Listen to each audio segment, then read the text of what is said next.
All right. So, abortion survivor calls Democrat collective opposition to Born Alive bill traumatizing and disgusting. Watching Democrats oppose bill to protect babies who survive abortion was indescribable, abortion survivor says.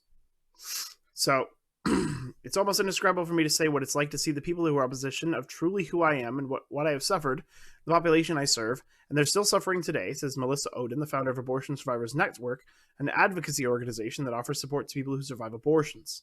She survived a saline abortion in 1977. The birth mother's family pressured her into undergoing the procedure. So yeah, let's just watch this because it's tough. It's harrowing. And that's just a picture of it. This is the video. That's the video? This is the video. You get full screen? Yeah, in a second. What the heck? Why does it keep doing that? Stop it. I'm Melissa Oden. I'm the founder and CEO of the Abortion Survivors Network. We are a healing and advocacy organization that serves abortion survivors, so the babies who survive failed abortions. We serve survivors around the world and their families, including their moms, who are impacted after an abortion fails.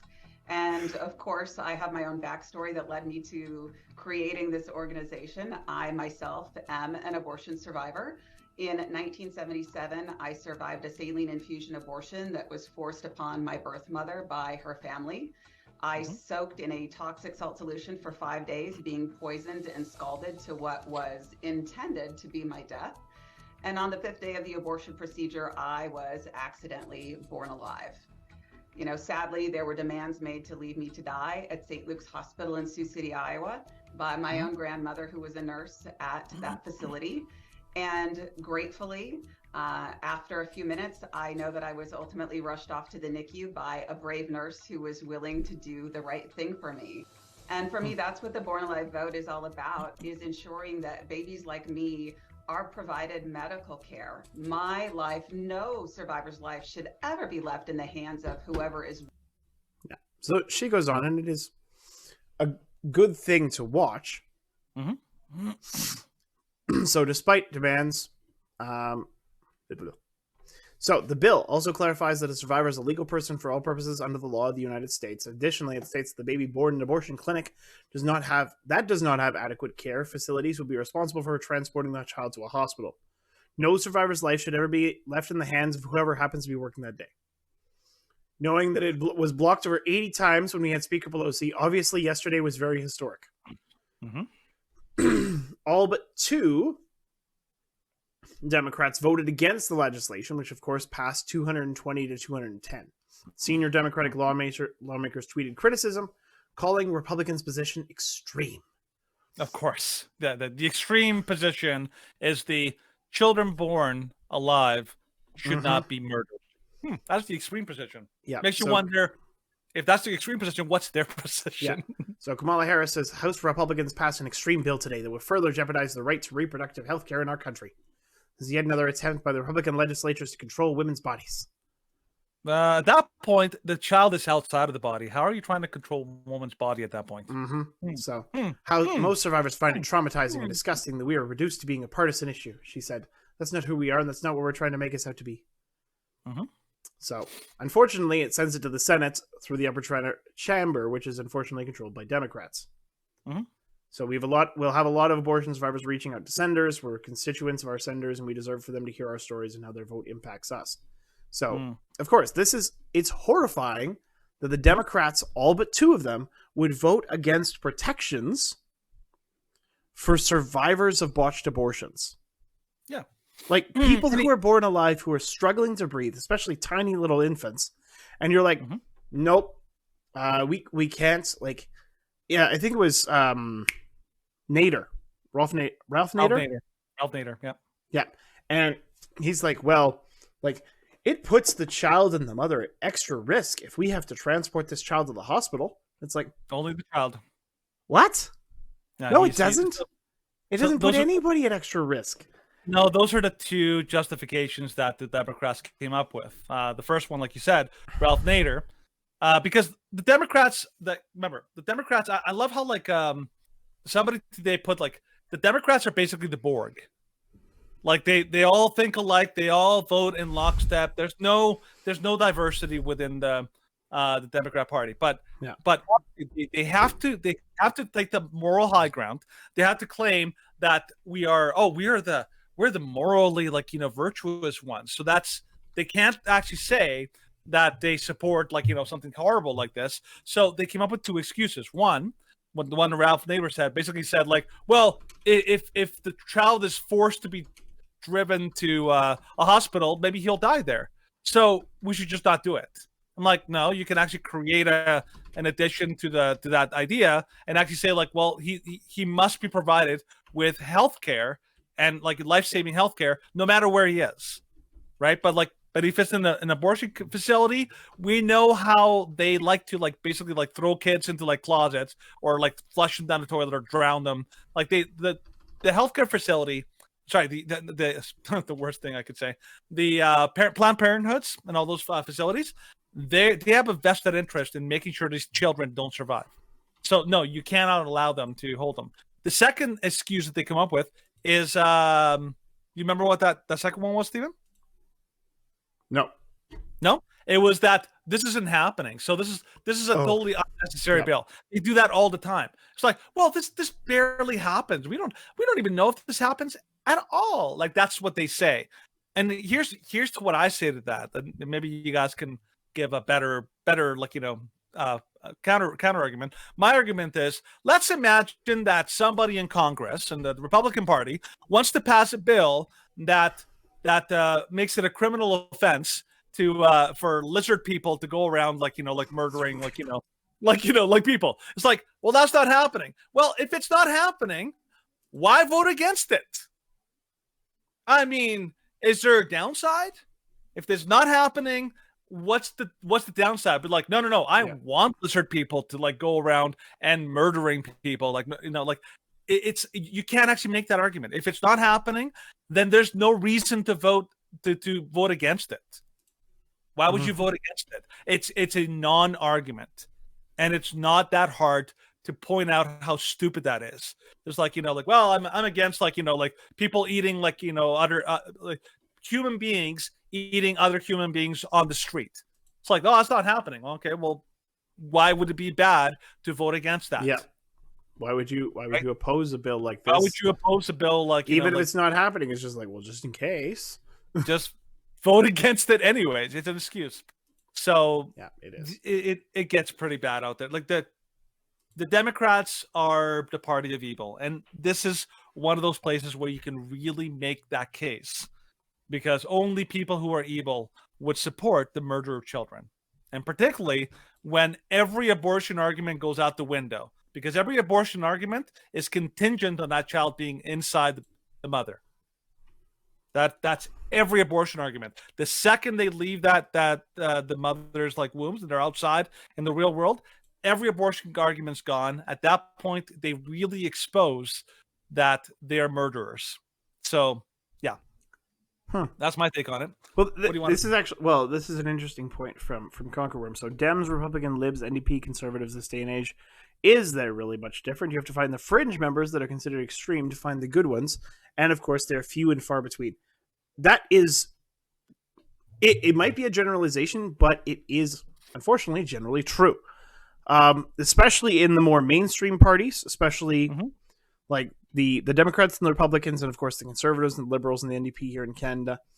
There are so few MPs, there are so few members of the House of Representatives, there are so few senators, or so few governors and premiers who actually stand up for good, decent, true things. Yeah. And usually you have to compromise a little bit to say ones are good. I think both you and I, Danny, would easily declare Danielle Smith to be good, but she's far from perfect. Yeah, of course. Yeah. Of course, she is considered to be exceptionally fringe by comparison to the rest of Canada. Well, not fringe. I don't like that word because it's got a negative. Well, no, but I'm saying in terms of what they're called to be. Outlier. She's an outlier, but she's called fringe and extreme Of course she is. Like Yes. it's like on Tuesday, you and I were reading an article, and they were calling everyone who's like not on the left far right. Far right. And I'm like, give me a break. Like if we're far right, they call them left wing. I'm like, give me a break. Here's my response to what Conquerworm said. I don't think that they're all the same. The parties are all the same, and I'll tell you why. Particularly here in Canada, the Liberal Party under Justin Trudeau, one of the first things he did when he came into office, he said it is completely not allowed to be a Liberal member and to be pro-life. You cannot be pro-life. You have to basically state that you are pro-choice if you want to be liberal. So Justin Trudeau completely banned any pro-lifers at all from the party. They don't exist in the Liberal Party. But the Conservative Party, even though the party itself, it like as a whole, has made a policy that like they're not going to vote on abortion issues just because it's a difficult issue for them to campaign on. They do have pro-lifers in the party. The Canada, all sorts of grassroots organizations have advocated and fought to put pro-lifers in the party. So they do exist. If there's any change that would ever happen to abortion laws in Canada, if there were any changes, they would come from the Conservative Party. They would never come from the NDP or the Liberals, because they have completely and totally expunged any and all pro-lifers from their parties. So they're not the same in that sense that there's actually pro-lifers within the Conservative caucus. Now, secondly, the pro-life, there's more freedom to talk about these issues in the Conservative Party. So, and that's the same with the Republicans. The Republican Party actually in the United States, whether it's the Republican Party federally or the Republican Party in the states, in individual states, they are far more willing and they pass way more pro-life legislation than anything done in Canada. So yeah, I do disagree. Like of course, like the from the media's perspective, of course, Leroy the Goy, nice to have you on the chat. From the left, if you're not a leftist, then you're a fascist. Like you and I, like Danny, you and I have been called fascist more times than I think we can count. Fascist, racist, white supremacist, doesn't matter. All the above. All the above. So it's some combination. Usually they try and make up new words. Of course. But unfortunately they just can't match the new words invention of Biden. Yeah. By the way, I feel like I always have to say this. Fascism is a left-wing ideology. That's true. Like the National Socialist Party. Leroy was, of course, Leroy is. He said LOL, so we're good. Oh, did he say LOL? Yeah. Okay. I'm not. I don't think point. he was making a serious point. Okay, because it just drives. Oh, I know. I'm a history major. I'm like, I know the founding of the fascist, ideology from Giovanni Gentile. He actually said, this is basically, he was fixing what he thought was the problems of communism. He's like, communism doesn't do it right. Let's do it fascism.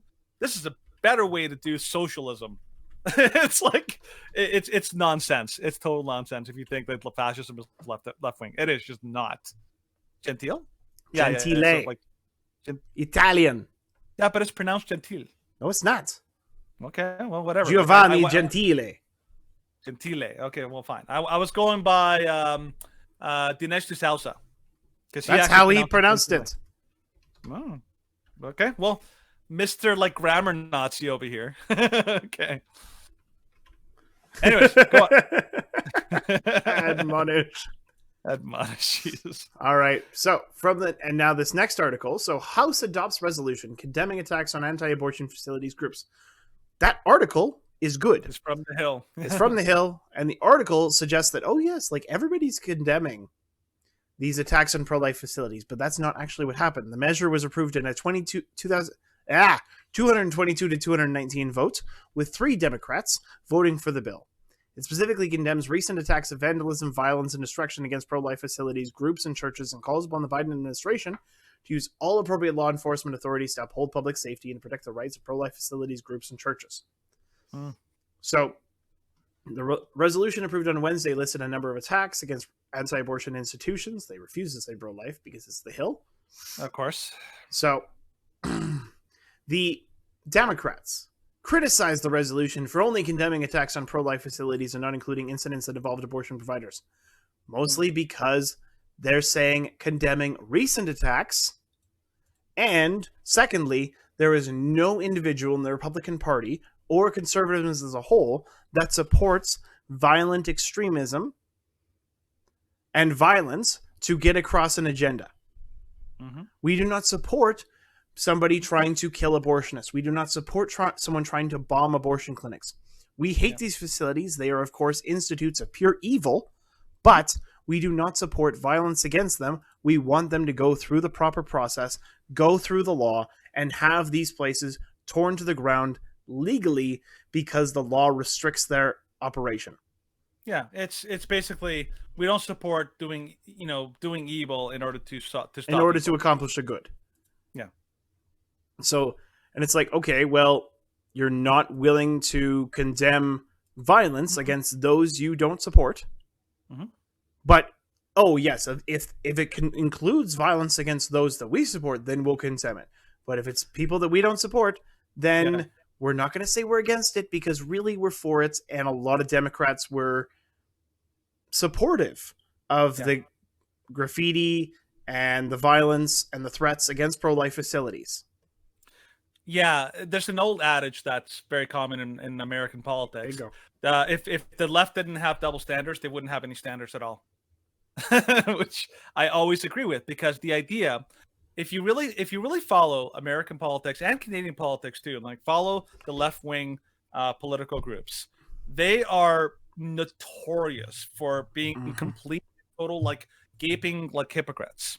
They're like brutal hypocrites. In during COVID, when like the government was telling everyone needs to stay home, nobody can go outside, but suddenly BLM like people George were Floyd like stuff, and instantly that is totally fine. And in the States, medical people, frauds anyways, but doctors, they all came out and said well, we actually think that this is not going to spread COVID and it's fine, totally cool.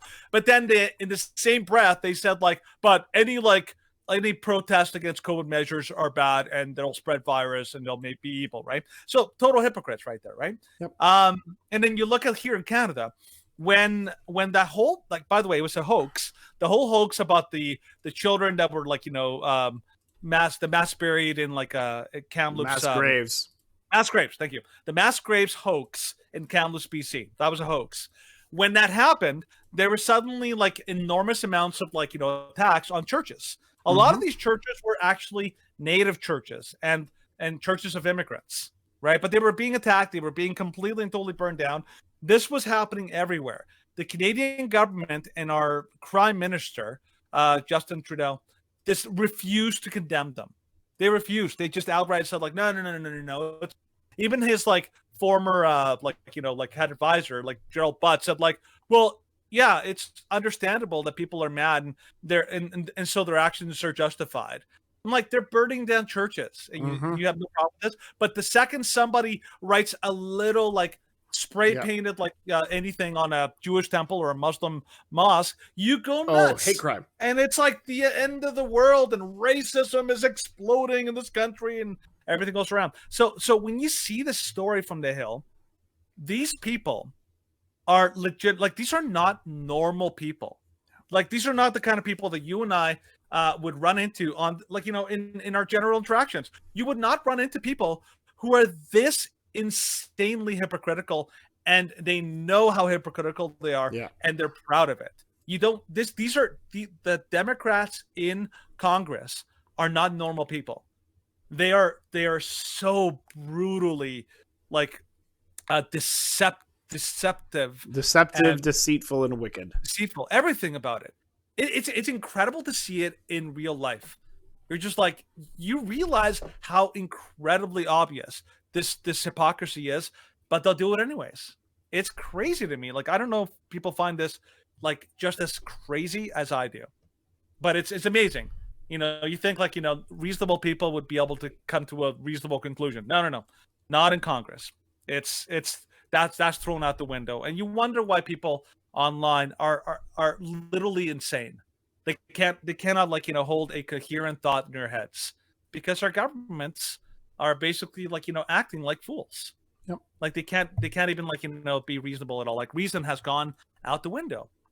And yeah, that's a great example of the kind of nonsense they pull. Well, right? And of course, speaking of reason going out the window, let's just do a soft transition to It's a Trap.